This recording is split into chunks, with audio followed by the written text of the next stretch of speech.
সমাজের ভাগ নামে কোনো পশু থেকে থোক গোশত তুলে রেখে 1/3 গোশত সরিয়ে রেখে মোড়ল মাতবররা তাদের মতো করে তারা বন্টন করেন। এটা একদিক থেকে তো ভালো দেখা যায় যে সামাজিকভাবে উদ্যোগ নিয়ে যদি বন্টন করা হয় সব গরিবরা সমান হারে পাবে, উপযুক্ত মানুষদের ঘরে ঘরে পৌঁছে যাবে, এটা ভালো। এটা আসলেই ভালো তখন যদি শরিকদের কারোর কোনো আপত্তি না থাকে। সবাই যদি বলে হ্যাঁ ঠিক আছে, এটা খুব সুন্দর পদ্ধতি, আমাদের সবার কোনো দায় দাবি নাই, সবার তরফ থেকে একটা গরুতে 7 ভাগে কোরবানি দেওয়া যায়, 7 ভাগ থেকে বা যে কয় ভাগে আছে সবার তরফ থেকে টোটাল গোশতের 3 ভাগের 1 ভাগ রেখে এলাকাতে দায়িত্বশীল যারা আছেন, মুরব্বী যারা আছেন, গণ্যমান্য যারা আছেন, তাদের অধীনে ওলামা একরাম ইমাম সাহেবদের মাধ্যমে পুরো এলাকাতে গরিবদের মধ্যে বন্টন করা হোক, আমাদের আপত্তি নাই। কারো যদি আপত্তি না থাকে কোনো অসুবিধা নাই, এটা ঠিক আছে।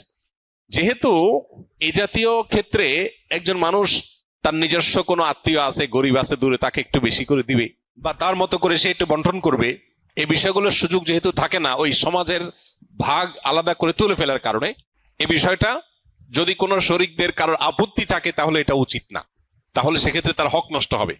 কারণ কারোর কোরবানিগ্রস্ত তিনি কি করবেন না করবেন, তাছাড়া 3 ভাগ করার যেহেতু ফরজ না, ওয়াজিব না, আবশ্যক না, অতএব আপনি জোর করে তার কাছ থেকে নিবেন না। এটা হলো